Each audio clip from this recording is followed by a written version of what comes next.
चक्षुरुन्मिलितं येन तस्मै श्रीगुरुवे नमः। श्रीचैतन्यमनोभीष्टं स्थापितं येन भूतले सोऽयं रूपकदा मह्यं ददाति सोपदान्तिकं। वन्देऽहं श्रीगुरु श्रीयुतापदकमलं श्रीगुरुन् वैष्णवांश्च श्रीरूपं साग्रजातं सगण रघुनाथं वितं तं सजीवं साद्वैतं सावधूतं परिजनसहितं कृष्ण चैतन्य देवं श्रीराधा कृष्ण पादान् सगण ललिता श्री विशाखान्वितांश्च। हे कृष्ण करुणा सिंधु दीनबंधु जगत्पते गोपेश गोपिका कांत राधा कांत नमस्तुते। तप्त कांचन गौरांगी राधे वृंदावनेश्वरी वृषभानुसुते देवी प्रणमामि हरिप्रिये। वाञ्छाकल्पतरुभ्यश्च कृपा सिन्धुभ्येव च पतितानां पावनेभ्यो वैष्णवेभ्यो नमो नमः। नमो विष्णुपादाय कृष्णपृष्ठाय भूतले श्रीमते भक्तिवेदान्त स्वामिन्निति नामिने। नमस्ते सरस्वती देवे गौरवाणी प्रचारिणे निर्विशेष शून्यवादी पाश्चात्य देश तारिणे। जय श्री कृष्ण चैतन्य प्रभु नित्यानंद श्री अद्वैत गदाधर श्रीवासादि गौरभक्त वृंद। हरे कृष्ण कृष्ण कृष्ण हरे हरे हरे राम राम राम हरे हरे। श्रील प्रभुपाद की जय। सर्वप्रथम भगवान श्री राधा गोविंद हरि परम दयालु निताई चैतन्य जगन्नाथ बलदेव सुभद्रा मैया महारानी को चरण में कृपा को याचना गर्न चाहन्छु। एवं रीतले गौडी आचार्य परंपरा का संपूर्ण महानतम आचार्य त्यसमा पनि श्रील प्रभुपाद त्यो श्रील प्रभुपाद जसले आफ्नो उमेरको आफ्नो शारीरिक रोगको घर परिवारको कुनै पनि वास्ता नराखिकन आफ्नो गुरुको सदीक्षा पूरा गर्नका लागि र संसारका सांसारिक व्यक्तिहरूलाई कृष्ण भक्ति दिनका लागि र यी शास्त्र भन्ने कुरा जीवनमा उतार्नका लागि हुन है भनेर सिकाउनका लागि आफ्नो जीवनै समर्पित गरिदिनु भयो। र उहाँकै शिक्षा र दीक्षा अनुसार अहिले संसारका धेरै व्यक्तिहरू यी शास्त्रहरूलाई के गरिरहेका छन् जीवनमा उतारिरहेका छन् र आफ्नो जीवनलाई एकदमै चाहिँ के भन्छ आनन्दमय खुशीमय बनाइरहेका छन्। त्यस्ता श्रील प्रभुपादको चरणमा कृपाको याचना गर्न चाहन्छु। एवं रीतिले यहाँ उपस्थित सम्पूर्ण भक्त भागवतको चरणमा कृपाको याचना गर्न चाहन्छु। हजुरहरू सबैको कृपा आशीर्वादले सही समयमा सही शब्दको प्रयोगद्वारा सही भावले भगवानको कृति गाउन सकियोस् यही आशीर्वाद दिनु होला। यो प्रवचन वास्तवमै म मेरो आफ्नो शुद्धिकरणको लागि प्रस्तुत गर्दैछु। मेरा अनुभवले हजुरहरूलाई केही फाइदा पुग्यो भने त्यो मेरो सौभाग्य हुनेछ। बोल्ने क्रममा कुनै त्रुटि हो र मेरा वचनले हजुरहरूलाई च्वास्स बिज्यो भने त्यसलाई केही पनि आउँदो रहेछ भनेर क्षमा गरिदिनुहुन्छ भन्ने आशाका साथमा अगाडि बढ्दैछु। हामी भगवत गीताको अध्याय 1 को 11, 12, 13 श्लोकमा चर्चा गरिरहेका छौँ र यीदेखि अगाडि पनि श्लोकहरू छन्। यहाँ 10 नम्बरको श्लोक पनि एकदम महत्त्वपूर्ण छ। यो अस्ति चर्चा भइसकेको छ। अपर्याप्तं तदस्माकं बलं भीष्माभिरक्षितं पर्याप्तं तोदमेतेषां बलं भीमाभिरक्षितं। यसको अनुवाद एकचोटि ध्यान दिएर सुन्नु होला। दुर्योधन बोल्दै हुनुहुन्छ, हाम्रो शक्ति नाप्न नसकिने छ र हामी पूर्ण रूपमा भीष्म पितामहद्वारा संरक्षित छौँ र भीमद्वारा सावधानीपूर्वक संरक्षित पाण्डवहरूको शक्ति सीमित छ।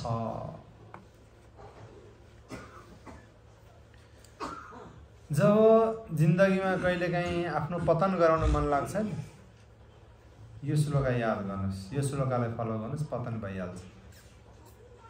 किन भन्दाखेरि कम्पिटिसनमा युद्धमा कुनै पनि लडाइँमा जब आफ्नो बलको घमण्ड हुन्छ र अरूको बलको चाहिँ के भन्छ औकात नभएको जस्तो हुन्छ नि त्यो बेलामा पराजय निश्चित छ।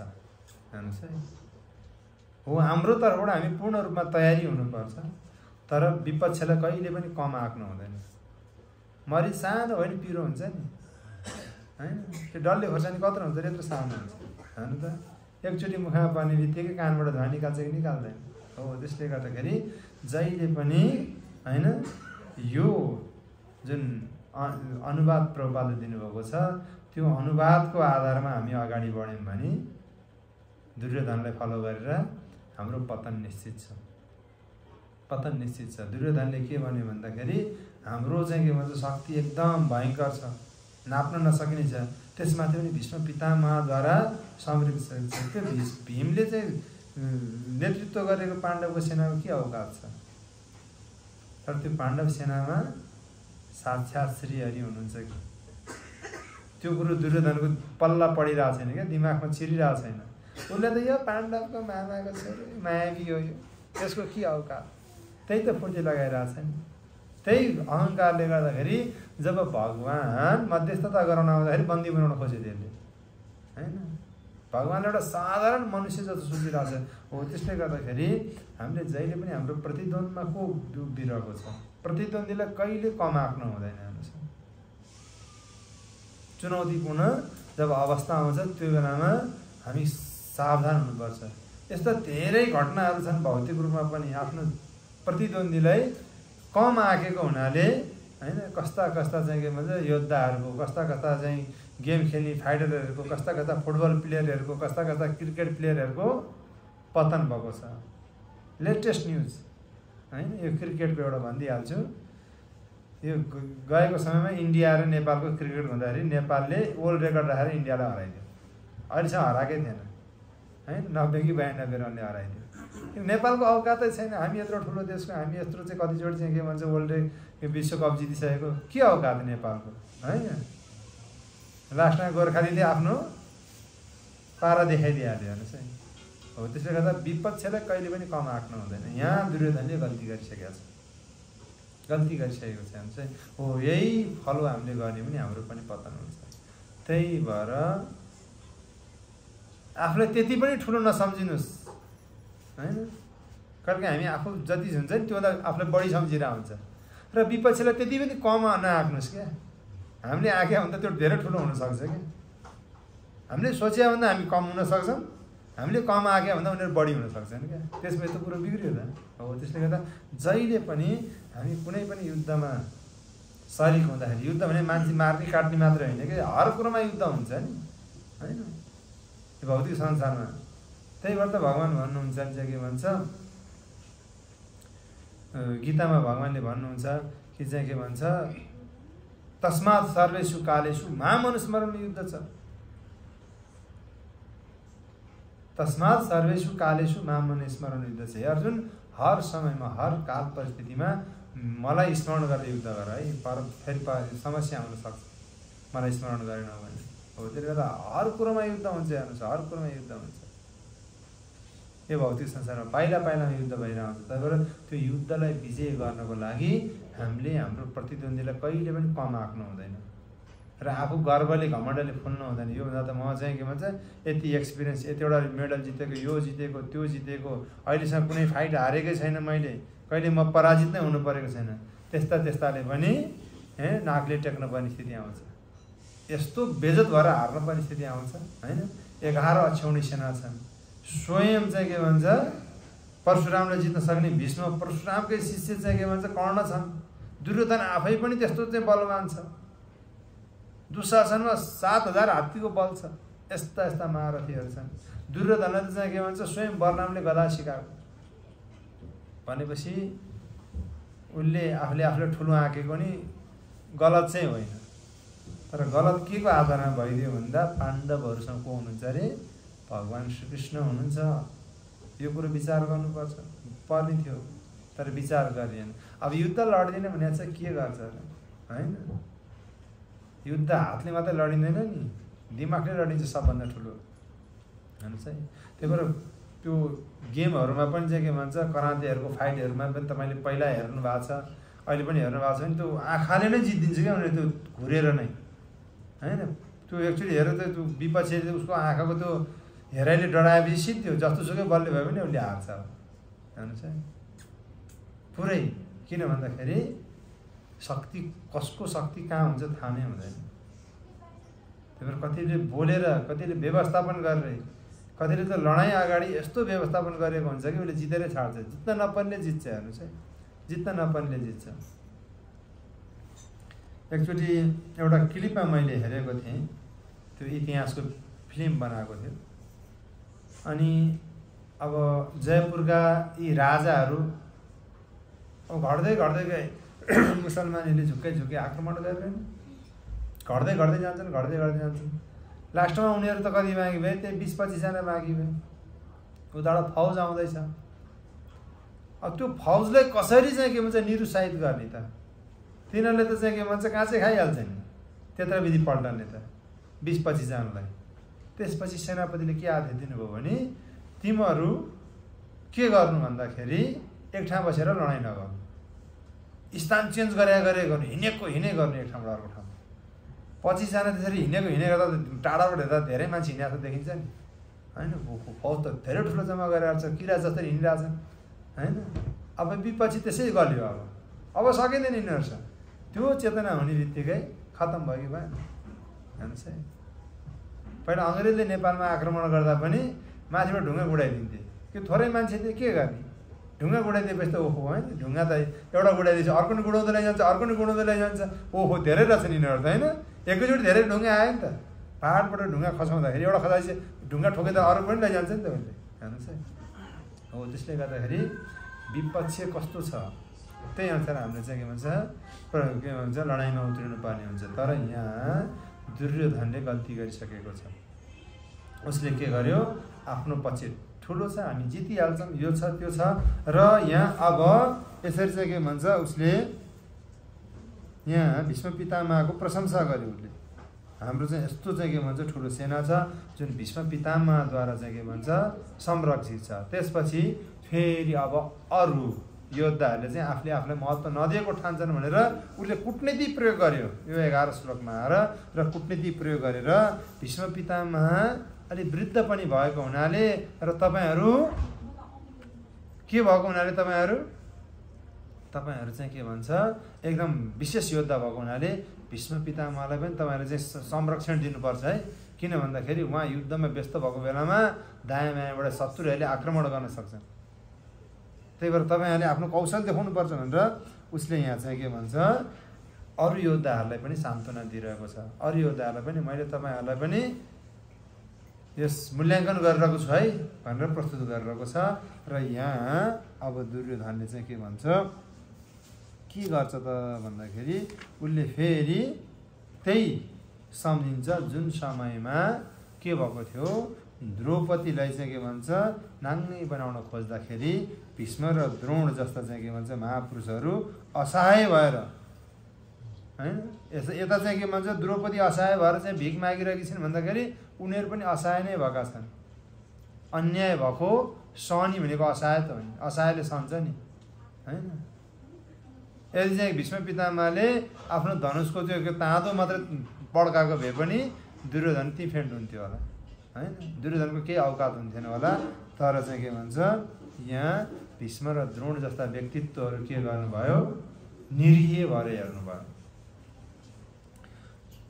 र धर्मको पक्ष लिनुपर्छ। त्यत्रो शास्त्र अध्ययन गरेको नीति नियम सबै बुझेको व्यक्तित्वहरू पनि आफ्नै कुल वधु त्यही पनि चाहिँ आफ्नो चाहिँ कुलको इज्जत, किनभने नारी शक्तिलाई आफ्नो कुल परम्परा घरको इज्जत बनाएर राख्ने हो नि त, त्यही भएर संरक्षित गरेर राखिएको हो नि।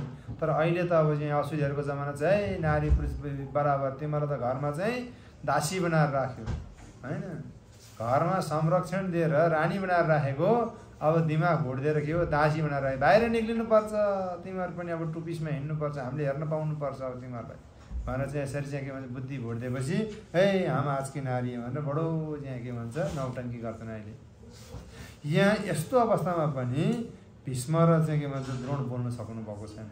यो बोल्न नसक्नुको कारण के हो अरे तीनटा दोषहरू हेर्नुहोस् है, अन्न दोष, सङ्ग दोष र स्पर्श दोष, यो तीनटा दोष लाग्छ हेर्नुहोस् है। त्यही भएर कसैसँग पनि धेरै लामो समयसम्म त्यसरी घुलमिल भइरहनु हुँदैन, उसको धेरै खाइरहनु हुँदैन हैन। सँगै भएपछि छोइन्छ हैन छोइन्छ नि त हातै छोइन्छ खुट्टाले छोइन्छ अँगालो मारेर हिँडिन्छ बसेर कुरा गरिन्छ हैन स्पर्श दोष भयो त्यो सङ्ग दोष भनेपछि उसो सङ्ग गरिरहेको छ र उसको अन्न खाएपछि अन्न दोष हेर्नुहोस् है र नेपालमा पनि त भन्थे नि नुनको सोझो गर्नुपर्छ भने नुन खाइ सोझो गर्नुपर्छ त्यही भएर पहिलाका अहिले त अब त्यस्तो चलन छैन पहिलाका बुढापाकाहरू हत्तपत्त अरूको घरमा गएर खाँदैन खुवाएपछि यसले पेल्छ काम लगाउँछ यस्तो काम लगाउँछ नाइ भन्नै मिल्दैन हैन अनि फेरि त्यही हो पहिला टन्न खुवाउने ल यस्तो गर्नु पर्यो भनेपछि अब त्यत्रो खाइसकेको छ कसरी नाइ भन्ने हेर्नुहोस् है हो त्यसले गर्दा यो कुराहरू एकदम विचार गर्नुपर्छ यहाँ उहाँहरूले तीनटा दोष सङ्ग दोष अन्न दोष र स्पर्श दोष किनभने उसकै राज्यमा बसेर चाहिँ के भन्छ उहाँ चाहिँ के भन्छ उसकै अन्न खाइरहनु भएको थियो त्यसले गर्दाखेरि यस्तो जघन्य कार्य हुँदा पनि उहाँहरू बोल्न सक्ने स्थिति भएन बोल्न सक्ने यस्तो धेरै भएको छ हेर्नुहोस् हैन ठुला प्रचारकहरूलाई ल्याएर डोनेसन दिएको दे अनि को मान्छेलाई चाहिँ के भन्छ सबभन्दा डोनेसन कहिले आउँछ थाहा छ जब त्यो भक्तको दीक्षा नहुने हुन्छ नि त्यसपछि डोनेसन ल्याएर दिनु सुरु गर्छ हैन त्यो सोच्दैन पैसा ल्याएर दिन्छ डोनेसन एकचोटि ल्याएर दियो दुईचोटि ल्याएर दियो चौथोचोटिको ताना प्रभुजी दीक्षामा रिकमेन्ड गरिदिनु पर्यो नाइ कसरी भन्ने अब त्यत्रो ल्याएर दिइसकेका छ हैन आश हुन्छ नि फेरि पछि पनि ल्याएर दिन्छ हैन हरिनामै दीक्षा त नि त्यो गरिदियो हैन दीक्षा भएपछि ल्याएर दिँदैन रिकमेन्ड गर्नु भएन भने पनि ल्याएर दिँदैन हेर्नुहोस् है धेरै त्यस्तो हुन्छ हो सबैसँग त त्यस्तो नहोला तर जो चाहिँ पैसा खल्तीमा छ जो चाहिँ के भन्छ सर्टकट वेबाट दीक्षा प्राप्त गर्न चाहन्छन् उनीहरूले त्यसरी डोनेसन दिने गर्छन् हैन राम्रै उद्देश्यको लागि पनि दिने हुन्छन् सबै डोनेसनलाई नराम्रो भन्न मिल्दैन हेर्नुहोस् है हो त्यसले गर्दाखेरि अरूको खाएपछि नुनको सोझो गर्नुपर्छ यहाँ भीष्म र द्रोणले गर्नुभयो र द्रौपदीलाई चाहिँ के भन्छ पाण्डवहरूलाई जुवामा कपट गरेर खास त दुर्योधनले पासा फ्याँक्नु पर्ने हो हैन पासा फ्याँक्ने पर्ने हो तर क्षत्रियहरूलाई कहिलेकाहीँ चाहिँ के भन्छ चाहिँदा चुनौती दिइन्छ अनि त्यो क्षत्रियहरूले चुनौती स्वीकार गर्छ त्यही चुनौती स्वीकार गर्न परेको हुनाले चाहिँ के भन्छ यता कपट गरेर शकुनीले पासा फ्याँक्यो हेर्नुहोस् शकुनीले पासा फ्याँक्यो अब शकुनीले पासा फ्याँक्यो जित्ने कुरै छैन हैन पाँचै भाइ उनीहरू चाहिँ के दास बन्नु पर्यो र अन्तिममा उनीहरूले द्रौपदीलाई पनि जुवामा लगाएका हुन् नि त त्यही भएर जुवा हैन नो ग्याम्बलिङ यो जुवा भन्ने कुरो एकदमै घातक हो हेर्नुहोस् एकदमै घातक हो त्यही भएर जुवाको लागि चाहिँ के भन्छ धर्मका 4 सिद्धान्त मध्ये हैन यो चाहिँ के भन्छ यो जुवा तास नखेल्नु पनि एउटा नियम हो हेर्नुहोस् सत्यता मागिरहँदैन जुवा तास खेलेपछि व्यक्ति सत्य बोल्दैन त्यसको लागि अनेक झुट बोल्छ हैन यो मिटिङ थियो त्यो मिटिङ थियो भनेर रातभरि पनि जुवा खेल्ने हुन्छ कतिपयले घरबार हारेर चाहिँ रुखा गरेर झुन्ड्या छन् क्यासिनो गरेर के गरेर र यहाँ पनि जुवाले गर्दा यस्तो चाहिँ के भन्छ बर्बाद स्थिति भयो कि युधिष्ठिर महाराजले आफ्नै श्रीमती शुद्ध हार्नु भयो हेर्नुहोस् है आफ्नै श्रीमती शुद्ध हार्नुभयो हारेपछि अब यहाँ चाहिँ के भन्छ यिनीहरूको चाहिँ के भन्छ अब दिन बिग्रिएको अब त चाहिँ के भन्छ हारेपछि त हाम्रो सम्पत्ति भयो हाम्रो दासीले त हामीले जे गरे पनि हुन्छ भनेर दुर्योधनले आदेश दियो कि त्यसलाई भरि सभामा लिएर नाङ्गे बनाउनु पर्छ हैन त्यस्तो चाहिँ उसलाई ईर्ष्या थियो पाण्डवहरूप्रति ईर्ष्याको कारणले हो नि त ल ठिक छ हामीले जित्यो त जितिसक्यो त हैन उनीहरू दास भनेर सेवा गरेर बस्छन् सिद्धिसकेको थियो त होइन हामीले जे पनि गर्न पाउनुपर्छ यिनीहरूको चरित्र हत्या गर्न पाउनुपर्छ यो पाउनुपर्छ त्यो पाउनुपर्छ भनेर अब त्यो 7000 हात्तीको बल भएको दुशासनलाई अब दुर्योधनले आदेश दिन्छ कि त्यो पाञ्चाली 5वटा श्रीमानको श्रीमती हैन त्यसको के चाहिँ इज्जत हुन्छ लिएर त्यसलाई यहाँ चुल्ठोमा समातेर भनेपछि अब दुशासन आफ्नो दाइको आज्ञा अनुसार जान्छ र त्यो सभामा 80,000 सुनको कुर्सी लगाइएको थियो हेर्नुहोस् है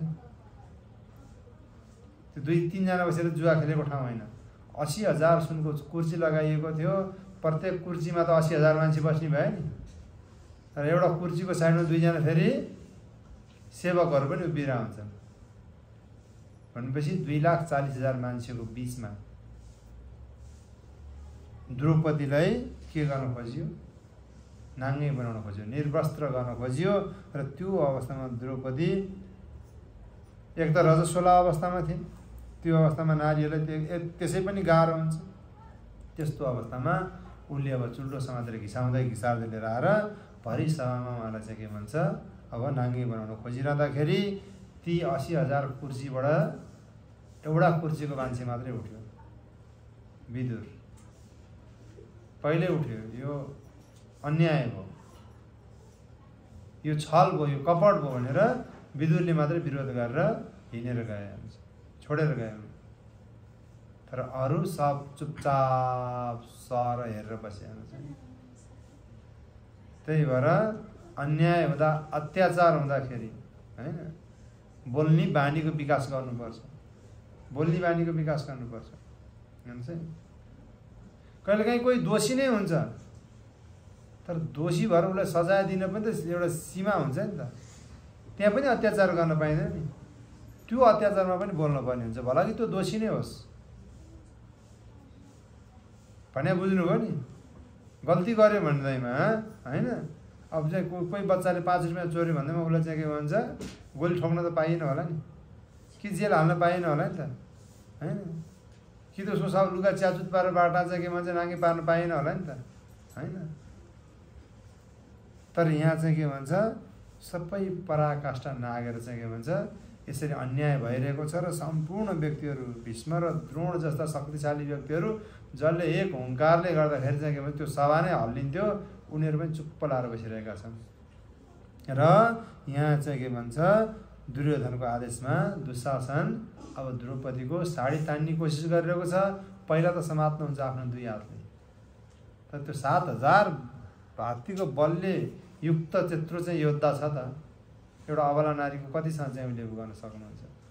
उहाँले अनेक कोसिस गर्नुहुन्छ। उहाँ निरीह असहाय भएर चाहिँ सबैलाई पुकार्नुहुन्छ त्यो सभामा हेर्नुहोस् है। भीष्मलाई पुकार्नुहुन्छ, द्रोणलाई पुकार्नुहुन्छ, चाहिँ उहाँले चाहिँ के भन्छ धृतराष्ट्रलाई पुकार्नुहुन्छ, सबैलाई पुकार्नुहुन्छ।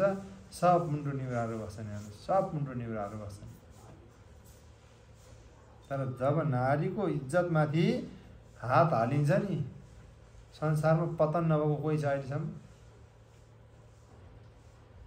सबैको पतन भएको छ, हेर्नुहोस् है। त्यही भएर चाहिँ फेरि त्यो हिसाबले चाहिँ पुरुषको त खासै इज्जतै छैन क्या, हेर्नुहोस् है। पुरुषलाई जे भए पनि भइहाल्छ, छोरा मान्छे हो भनेर चाहिँ के भन्छ होइन, भनिहाल्छ समाजले। कुरा बुझ्नुभयो भएन? समाजले भनिहाल्छ। यो कुरो बुझिरहनु भएको छ नि तपाईँहरूले। तर नारीको इज्जत कति महत्त्वपूर्ण छ यो कुरो खै बुझेको। त्यही भएर एकदम सावधान हुनुपर्छ। नारी शक्ति पनि आफ्नो इज्जतमा बस्ने बानीको विकास गर्नुपर्छ र पुरुषहरूले पनि उहाँलाई संरक्षण दिने बानीको विकास गर्नुपर्छ। त्यही भएर इस्कोनमा श्रील प्रभुपादले के गर्नुभयो, आफ्नो श्रीमती बाहेक सबैलाई माताजी, माता भनेको आमाको दर्जा दिनुपर्छ। त्योदेखि बाहेक अरू कुनै नाता लाउन मिल्दैन। यहाँ त अलिकति आफूभन्दा तरुणदेखि बहिनी, दिदी, माइजू हैन, यो नौटङ्की नाटक, यो भौतिक संसारको नाता, यसलाई प्रभुपादले रिकमेन्ड गर्नुभएको छैन हैन। तर अब चाहिँ के भन्छ, सबैलाई माताजी माताजी भन्दा भन्दा यहाँ श्रीमतीले पनि माताजी भनिदिन्छन् फेरि भक्तहरू हैन। यसमा चाहिँ 2टा कमेन्ट छ। परम पूज्य राधा गोविन्द गोस्वामी महाराज लाई एकजना शिष्य भेट्न आउनुभयो। शिष्य भेट्न आएपछि अनिखेरि महाराज म अघि नै भेट्न आएको थिएँ हजुरलाई, हजुर बिजी हुनुहुन्थ्यो, अहिले त म यहाँ छु, मेरो माताजी चाहिँ अहिले बाहिर गएको छ, एकछिनपछि आउँछ भन्दाखेरि हैन। अनि महाराज एकदम सशङ्कित हुनुभयो। यसले माताजी भने श्रीमतीले भन्यो कि आमालाई भन्यो भनेको हैन। अनि चाहिँ के भन्छ, अब इस्कोनमा त श्रीमतीले पनि माताजी भन्छ न थाहा पाएर। अनिखेरि माँ और माताजी भने माताजी क्या यसको मेरो छोराको आमा भनेपछि ए भनेर महाराजले बुझिहाल्नुभयो श्रीमतीले भनेर छ भनेर हैन। खास त श्रीमतीलाई देवीजी भनेर बोलाउनु पर्ने, देवी भनेर बोलाउनु पर्ने हो। हेर्नुहोस् है, माताजी नै भन्छन् कतिजना झुकेर। र अर्को एकजना ब्रजको सन्तले चाहिँ यो कुरोमा कस्तो कमेन्ट्री दिनुभयो भन्दाखेरि यो पनि ठिकै हो हैन, किन भन्दा इस्कनले यति सम्मान गर्न सिकाउँछ नारीहरूलाई कि उनीहरू चाहिँ के भन्छ आफ्नो श्रीमतीलाई पनि माताजी भन्नु पछि पर्दैनन् हैन। अब ब्रजका सन्तको उहाँको चाहिँ के भन्छ एउटा राम्रो भाव थियो हैन, तर पनि चाहिँ के भन्छ श्रील प्रभुपादले के सिकाउनु भएको छ अरे आफ्नो श्रीमतीलाई चाहिँ माताजी भन्नुपर्छ, अरू सबैलाई के भन्नु पर्यो, श्रीमतीलाई चाहिँ के भन्छ देवीजी भन्नु पर्यो, अरू सबैलाई माताजी नै भन्नु पर्यो। हामी चाहिँ जिउ फस्किहाल्छ। कुरा बुझ्नु भयो भएन? यो कुरो विचार गर्नु पर्यो।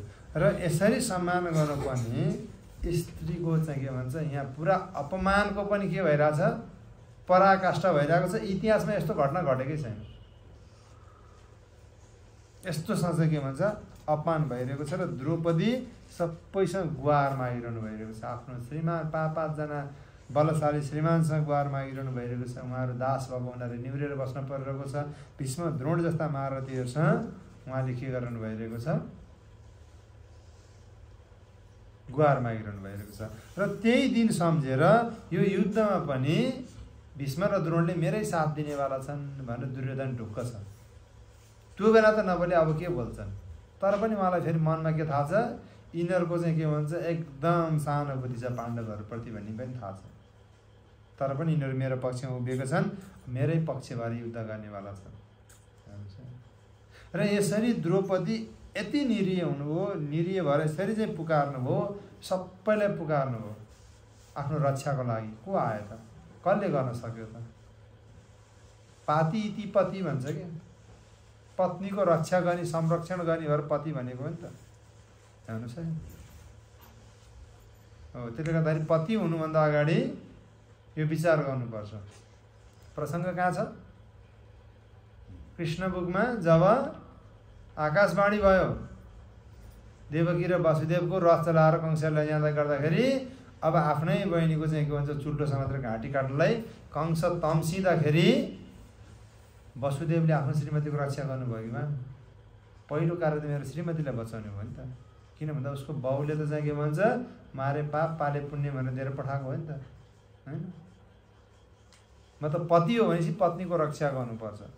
हेर्नुहोस् है, तर अहिले जस्तो रक्षा हुन्छ त पतिहरूबाट हैन। कस्ता कस्ता केसमा मुद्दा हाल्छन् अहिले। कोही त बदमास्नीहरूले पनि मुद्दा हालेका छन् सम्पत्ति पाउनको लागि हैन। म भाल्सालाई चाहिँ के भन्छ दाङ गरेर आएको थिएँ हैन। त्यहाँ चाहिँ एउटा पेसा भएछ, राम्रा राम्रा स्त्रीहरू धनी बाउका छोरा फसाउने, विवाह गर्ने, 1 महिना बस्ने, रमाइलो पनि गर्ने, 1 महिनापछि सिधै गरेर मुद्दा ठोकिदिने। के गर्यो भनेर मलाई जबरजस्ती करणी गर्यो भनेर आफ्नै श्रीमानलाई। र नेपालको कानुन पनि त्यस्तै छ हैन। स्त्रीले त्यति भनेपछि अब केही सुन्दै सुन्दैन, झ्याप्पै गरेर समातेर ल्याएर थुनिहाल्छ हैन। र त्यो थुन्दाखेरि अब हो ठिक छ, उसले जबरजस्ती नै गरेको भए दोषीलाई कारबाही पनि हुने भयो, समाजमा एउटा राम्रो म्यासेज पनि जाने भयो। तर त्योभन्दा ठुलो त चाहिँ के भन्छ बिचमा चाहिँ सेटिङ मिलाउँदाखेरि त कमिसन आउँछ नि त।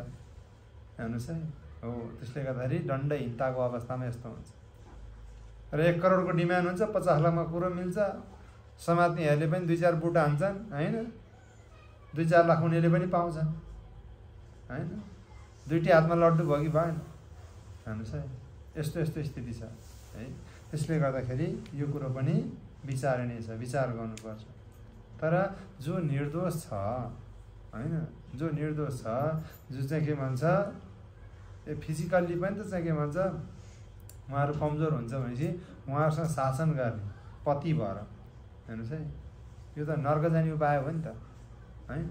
नर्क जाने उपाय यो मैले बाहिरको कुरा गरिरहेको छैन है, भक्तकै केसमा। किनभने नेपाल घुमेर हुन्छु नि हैन, धेरै कम्प्लेनहरू आउँछ, प्रभुजी यस्तो छ, प्रभुजी यस्तो छ, प्रभुजी अब मैले भक्ति गरेर के गर्ने, जाँड खाएर कुट्छ मलाई हैन। यसलाई म डिभोर्स हान्दिउँ कि क्या हो? अब शास्त्रमा कहीँ डिभोर्स गर्ने लेखेकै छैन, के गर्ने माताजी मैले हैन। अनेक अनेक सुन्नुपर्छ। हेर्नुहोस् है, सुन्नुपर्छ हैन। हो त्यसले गर्दाखेरि पतिको काम के हो? आफ्नो पत्नीको रक्षा गर्ने। यहाँ 5 पाण्डवले रक्षा गर्न सक्ने स्थिति छैन, आफै दास भएको हुनाले। तर वसुदेवले रक्षा गर्नुभयो कि भएन आफ्नो पत्नीको, त्यो पनि कंसको हातबाट। त्यस्तो बलशाली, पुरै घाँटी काट्न ठिक्क परेको बेलामा 1-2 सेकेन्डको उसमा चाहिँ उहाँले कंसलाई रोकेर यसरी चाहिँ के भन्छ उसलाई कन्भिन्स गर्नुभयो कि बचाएर छाड्नुभयो। किनभने अब साम दाम दण्ड भेद अपनाउनु पर्छ। साम हैन दाम, उसँग झगडा गर्न सकिँदैन, उसलाई के भन्छ दण्ड दिन सकिँदैन, उसलाई चाहिँ के भन्छ पैसा दिएर मान्नेवाला छैन, आफै त राजा छ हैन। त्यसपछि उहाँले चाहिँ के भन्छ उहाँलाई यसरी कुरा गर्नुभयो कि उसलाई चाहिँ के भन्छ भ्रमित बनाएर जसरी हुन्छ आफ्नो श्रीमतीलाई रक्षा गर्नुभयो हो। त्यसले गर्दाखेरि यो कुरो एकदम विचार गर्नुपर्छ। आफ्नै पतिबाट पनि अब संरक्षण नपाइसकेको अवस्था छ, कति असहाय भएको होला विचार गर्नुहोस्। अरूको आश नहुँदा नि श्रीमानको आश हुन्छ, जस्तो कन्डिसनमा पनि हैन। मेरो श्रीमान छ नि त हैन, यो त मेरो अगाडि मेरो लागि उभिन्छ नि त हैन, मेरो पक्षमा उभिन्छ, मलाई सपोर्ट गर्छ, मलाई संरक्षण गर्छ भन्ने हुन्छ नि त। तर त्यो पनि नभइसकेको अवस्था छ द्रौपदीलाई, हेर्नुहोस् त्यो पनि अब नभइसकेको अवस्था छ।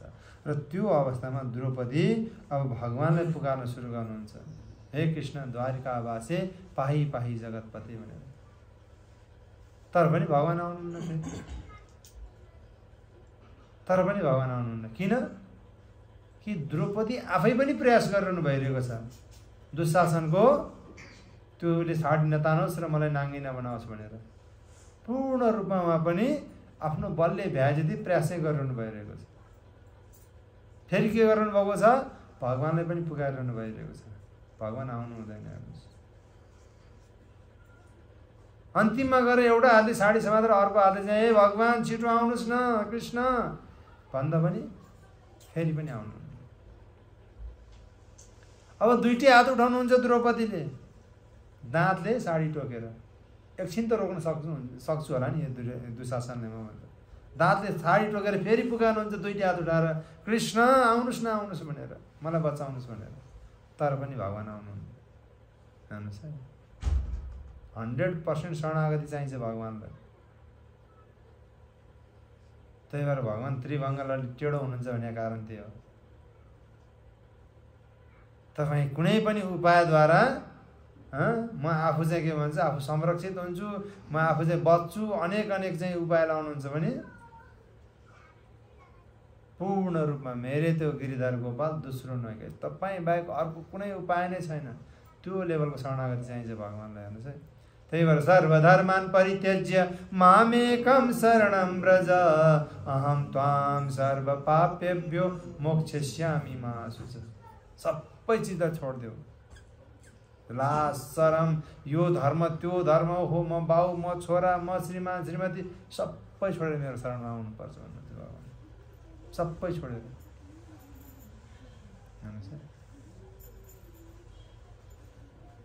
हाम्रो नेपाली समाजमा एउटा गीत बनाउनु भएको छ द्रौपदीको बारेमा। हे कृष्ण साह्रै आपत पर्यो मलाई, साह्रै विपद पर्यो मलाई,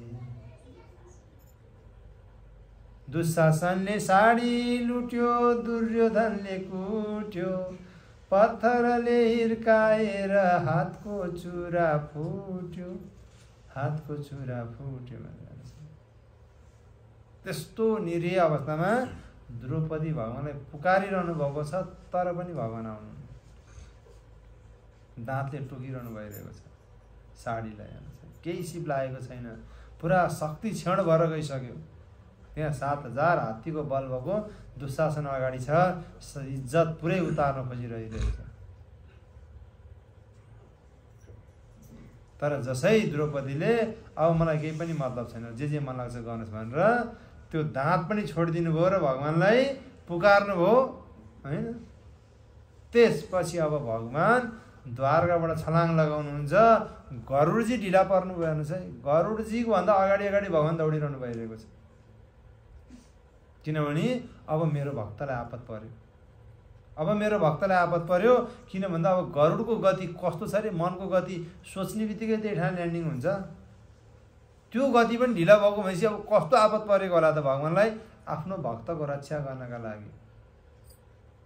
र भगवान अब त म पनि ढिला भएँ, द्रौपदीको इज्जत बचाउनको लागि म पनि ढिला भएँ, अब म पुग्नुभन्दा अगाडि नै केही गर्नुपर्छ भनेर भगवानले तुरुन्तै के गर्नुभयो, साडी अवतार लिएर हत्त नपत्त गरेर आफ्नो भक्त द्रौपदीलाई बचाउनको लागि बेरिन सुरु गर्नुभयो। यता दुशासन तानेको तानै छ, भगवान उता बेरिएको बेर्रै हुनुहुन्छ। आफै नै साडी अवतार लिएर भगवान आफ्नो भक्तको त्यो नाङ्गो शरीरमा बेरिन सुरु गर्नुभयो। स्वयं भगवान श्री हरि अनुसार हो। त्यही भएर भगवान श्रीकृष्णको 64वटा कला, 64वटा गुणमा 1 नम्बरमा के आउँछ, भक्तवत्सलता। भगवान के हुनुहुन्छ अरे, भक्तवत्सल हुनुहुन्छ। त्यही भएर भक्तवत्सल भगवान की जय। भक्तवत्सलता, आफ्नो भक्तको लागि भगवान जे पनि गर्न तयार हुनुहुन्छ, जे पनि गर्न तयार। अर्जुनको रथ चलाउनु भएन भगवानले, हेर्नु त, रथ चलाउनु भयो कि भएन? नामदेवजीको घर आएर छाउन थाल्नुभयो भगवानले, हेर्नुहोस् है। तुकारामजीको बाउको श्राद्ध गरिदिनु भयो भगवानले। कुरा बुझ्नुभयो भएन? आफ्नो भक्तको लागि भगवान बिक्री हुन तयार हुनुहुन्छ। त्यो भगवानको भक्तवत्सलता गुण। र भगवान आएर यसरी अब के गर्नुभयो, आफ्नो भक्तलाई बेरिनु भयो। र दुशासन जस्तो 7000 हात्तीको बल भएको त्यो योद्धा पनि केही सिप लागेन, ऊ थकित भएर त्यहीँ ढल्यो। द्रौपदीको इज्जतलाई केही पनि भएन, हैन? त्यही भएर चाहिँ के भन्छ, राखे कृष्ण मारे के, मारे कृष्ण राखे के। यदि भगवान कसैलाई बचाउन चाहनुहुन्छ भने कसले मार्न सक्छ? यदि भगवान कसैलाई मार्न चाहनुहुन्छ भने बचाउन सक्ने को छ यो संसारमा? हुन्छ। यदि भगवानलाई चाहिँ के भन्छ, पाण्डवको इज्जत लिलाम गर्नु थियो त पाण्डवले बचाउन सके जुवामा आफूले आफूलाई। तर भगवानलाई द्रौपदीको इज्जत बचाउनु थियो, के दुशासनले चाहिँ के भन्छ, इज्जत उतार्न सक्यो? सकेन त। हो, त्यसले गर्दाखेरि भगवान भक्तवत्सल हुनुहुन्छ। र भगवानको यही भक्तवत्सलताले गर्दाखेरि महाभारतको युद्ध भयो। भगवानलाई चित्त बुझेन, आफ्नो चाहिँ के भन्छ, भक्तलाई यसरी चाहिँ के भन्छ, बेइज्जत गराउन खोजेको। एउटा नारीको चाहिँ के भन्छ, अस्मितामाथि हात हालेको भगवानलाई चित्त बुझेन। र जसले पनि चाहिँ के भन्छ, यो सभामा चुप लाएर बसे नि, हैन, तिनीहरूले आफ्नो आयु घटाए, आफ्नो पुण्य लेस गरे। हेर्नुहोस् है, जसले पनि जस्तो सुकै महारथी होस्, पतन निश्चित छ लेखेर राख्नु होला। पतन हुन्छ, ग्यारेन्टी पतन हुन्छ। हेर्नुहोस् है, स्त्रीको इज्जतमाथि हात हालेपछि, हेर्नुहोस् है, यो कुरा एकदम विचार गर्नुहोस्। त्यो स्त्री जोसुकै होस्, हैन, अरूकोलाई पो हाल्न भने त आफ्नो त यो त मेरो श्रीमती हो नि, यो त मेरो छोरी हो नि, हैन, नो नो, हैन। त्यसमाथि भक्तको केसमा, हैन, घाँटीमा कण्ठी छ, निधारमा ऊर्ध्वपुण्ड तिलक छ, हैन, दीक्षा लिएको छ, हैन। जसले दीक्षा लिएको छैन उनीहरूले पनि त शिक्षा गुरु स्वीकार गरेको छ नि। हाम्रो शिक्षा परम्परा हो, त्यो पनि एक हिसाबको दीक्षै हो। कुरा बुझ्नुभयो भएन? ऊ परम्परामा लगभग जोडिसक्यो भने नि भयो। अब शिक्षा गुरुले ओके भन्ने बित्तिकै दीक्षा गुरुले समातिहाल्नुहुन्छ, न त समात्नुहुन्छ। जतिसुकै माला जपे नि समात्नुहुन्न नि त, भनेपछि ऊ पनि यो परम्परामा अगाडि बढिसक्यो। विचार गर्नुहोस्। र दीक्षा लिइसकेपछि बाउआमाको अधिकार छैन त्यो शरीरप्रति, मैले जन्माएको भनेर, त्यो गुरुको भयो। अब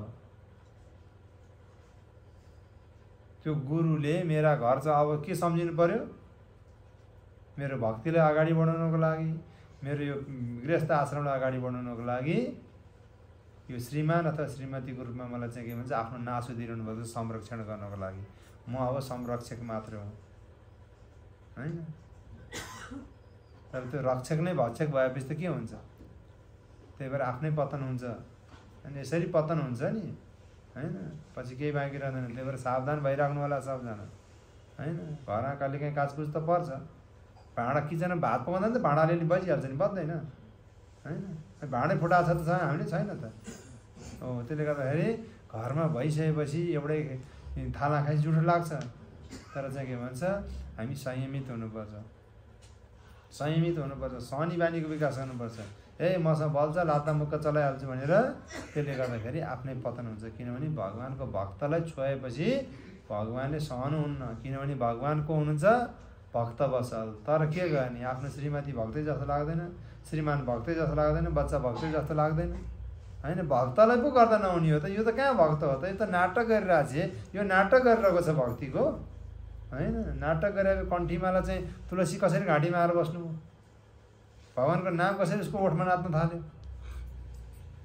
यो कुरो विचार गर्नुपर्छ कि पर्दैन हेर्नुहोस् है। हो त्यसले गर्दाखेरि यहाँ एकदम विशेष ध्यान दिनुपर्ने हुन्छ, विशेष ध्यान दिनुपर्ने हुन्छ।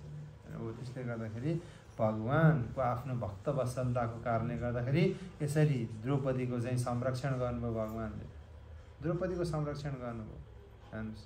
र महाभारतको युद्धमा ती सबैको चाहिँ सर्वनाश भयो। किन भन्दाखेरि नारीको अस्मितामाथि खेलबाड गरेको र त्यस्तो भयङ्कर दुराचार गरेको अवस्थामा पनि दुर्योधन के सोचिरहेको छ, फेरि पनि मेरै पक्षमा यिनीहरू लडिरहेछन्, मेरै जित हुन्छ भनेर भ्रममा छ। किन भन्दा हाम्रो 11 अक्षौणी, यिनीहरूको 7 अक्षौणी मात्रै हैन। मसँग पितामह भीष्म हुनुहुन्छ, जसले परशुरामलाई जित्नु भएको थियो, तर आफ्नो भक्तसँग मात्रै परास्त हुने, अरूसँग कहिले पनि नहार्ने भगवान श्रीहरि पाण्डवको पक्षमा हुनुहुन्छ। थाहा छैन फेरि हेर्नुहोस् है, भगवान कोसँग हार्नुहुन्छ अरे, भक्तसँग मात्रै हार्नुहुन्छ, अरूसँग हारे थाहा छ तपाईँलाई? कहिले पनि हार्नुहुन्न अरूसँग त भगवान, जहिले पनि भगवानको पल्ला भारी हुन्छ। तर आफ्नो भक्त पनि त्यो पुरा शुद्ध भक्त, उसका अगाडि त भगवान नतमस्तक हो भनिहाल्यो। उसको रथ चलाउन पनि तयार, साडी बनेर बेरिन पनि तयार, उसको घर छाउन पनि तयार, बाउको श्राद्ध गरिदिन पनि तयार, जे गर्न पनि तयार भगवान आफ्नो भक्तका लागि। किनभने भगवानसँग भक्त वत्सलता गुण छ, त्यो भक्त वत्सलताले गर्दा हो। र यसरी चाहिँ के भन्छ, अब दुर्योधनलाई सान्त्वना दिनका लागि पितामह भीष्मले के गर्नुहुन्छ, शङ्ख बजाउनुहुन्छ। र भीष्मलाई थाहा छ केही गरे पनि जितिनेवाला छैन भन्छ, केही गरे पनि जितिनेवाला छैन, भीष्मलाई थाहा छ। किनभने उतापट्टि स्वयं भगवान हुनुहुन्छ, भगवान श्रीकृष्ण हुनुहुन्छ, कुरा भन्नुभयो होइन, श्रीकृष्ण हुनुहुन्छ है। र यसरी चाहिँ के भन्छ, धेरै चाहिँ त्यसपछि शङ्खहरू, ढोलहरू, नगाराहरू चाहिँ के भन्छ, तुरहीहरू सब बज्न सुरु गरे। त्यसको संयुक्त स्वर अत्यन्त भयङ्कर थियो। अब यो 14बाट चाहिँ के भन्छ, पाण्डव पक्षबाट चाहिँ के भन्छ, भगवान श्रीकृष्ण लगायतकाले जब चाहिँ के भन्छ विभिन्न नामका शङ्खहरू बजाउन सुरु गर्नुहुन्छ, त्यसपछि त कौरवहरूको हृदय विदारक हुन्छ, उनीहरूलाई त धेरै गाह्रो हुन्छ। त्यो आवाजले नै उनीहरूको चाहिँ के भन्छ, पुरै उनीहरूको शक्ति सुकेर जान्छ। त्यसले गर्दाखेरि यो कुराहरू बुझ्नुपर्छ। हामीले कहिले पनि आफ्नो प्रतिद्वन्द्वीलाई कम सोच्नु हुँदैन र कुनै पनि हिसाबमा नारी अस्मितामाथि खेलबाड गर्नु हुँदैन हैन।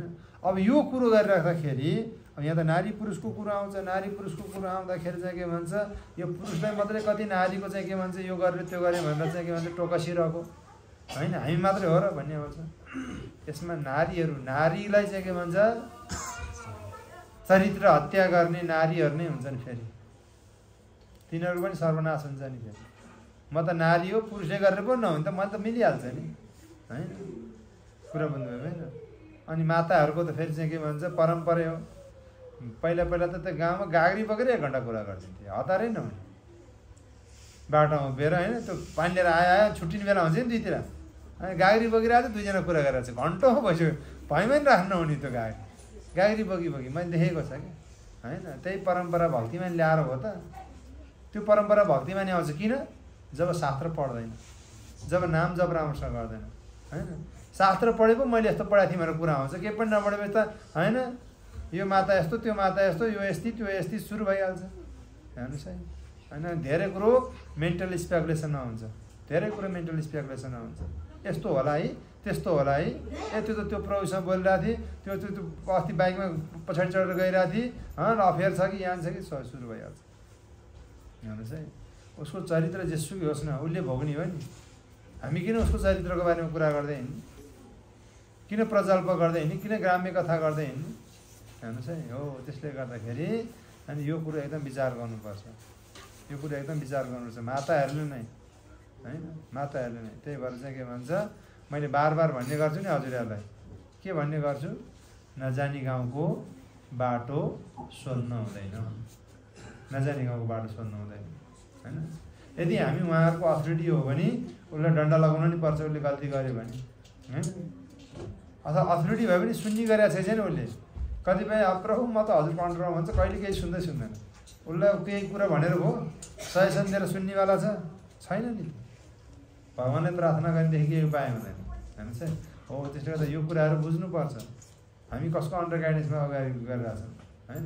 कहिलेकाहीँ चाहिँ के भन्छ, अब पहिले सबभन्दा पहिलो कुरो ऊ कसलेको भने मानिरहेछ, कसको चाहिँ मार्गदर्शनमा सेवा गरिरहेछ, उसकहाँ जानु पऱ्यो, उहाँको यस्तो यस्तो समस्या आइरहेछ, ल अब हजुरलाई मैले भन्ने, हजुरले नै अगाडि बढ्नुहोस्।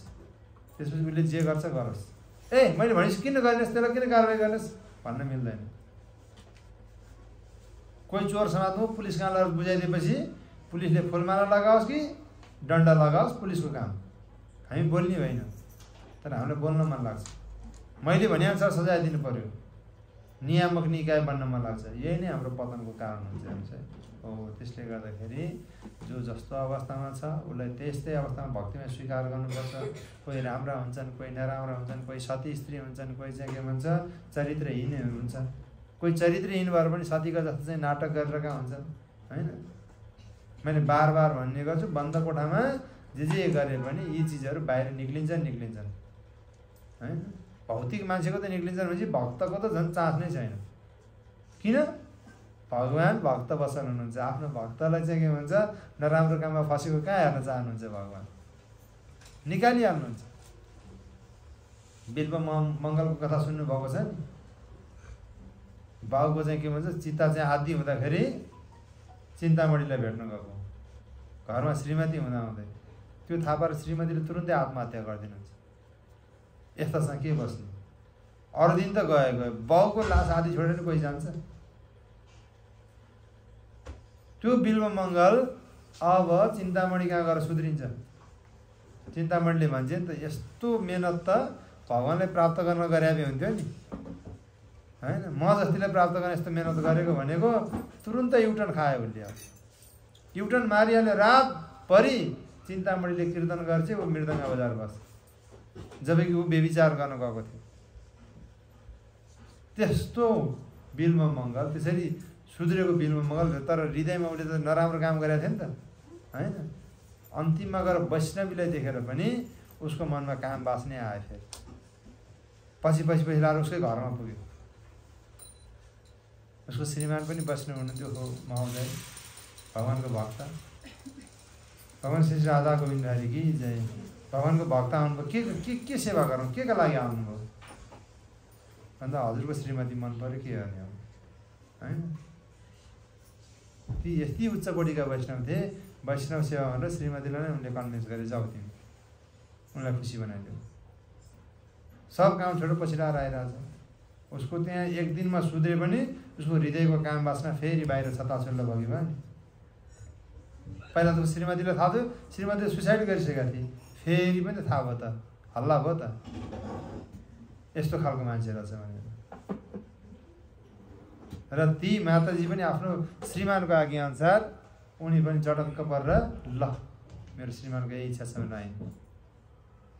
तर बिल्व मङ्गलको घैँटोमा घाम लाग्यो, माताजी नै भन्यो, आमाको दर्जा हजुरको त्यो कपालको क्लिप दिनुहोस् न, जिन्दगी समर्पण गर्न आइरहेको छ उनले भने किलिपको के कुरा लिनुहोस् क्लिप। त्यही क्लिपले आँखै फुटाइदिन्छ। म जस्तो दुराचारी कोही पनि छैन संसारमा होइन। यही आँखाले गर्दा मलाई दुःख दिइरह होइन, यही आँखाले गर्दा दुःख दिइरहेको। यो आँखालाई त हेर्न मन लाग्छ नि त, यही आँखालाई राम्रो लाग्यो त यस्तो भएको त काम बाँच्न आयो त मलाई भने आँखै फुटाइदिन्छ उसले। भयो पुग्यो अब हेर्नुहोस् है। हो त्यसले गर्दाखेरि यो कुरो एकदम विचार गर्नुपर्छ, एकदम विचार गर्नुपर्छ होइन। हो चाहिँ के भन्छ गल्ती गर्ने लास्टमा चाहिँ मलाई चाहिँ के भन्छ क्षमा पाउनुपर्छ, त्यो मिल्दैन। दुर्योधनले पनि त्यही सोचिरहेछ, अब यो भएन कि भन्छ मलाई त उ गरिहाल्छन् नि होइन। बोलेको छैन यिनीहरू चाहिँ, पहिला नि बोलेको छैन, अहिले पनि बोल्दैन, अहिले पनि मेरै पछिमा लड्छन्, म जितिहाल्छु नि होइन। जितेपछि फेरि म यस्तो गर्छु उस्तो गर्छु, सब प्लानिङ, तर सम्भव भयो, पतन भयो कि भएन।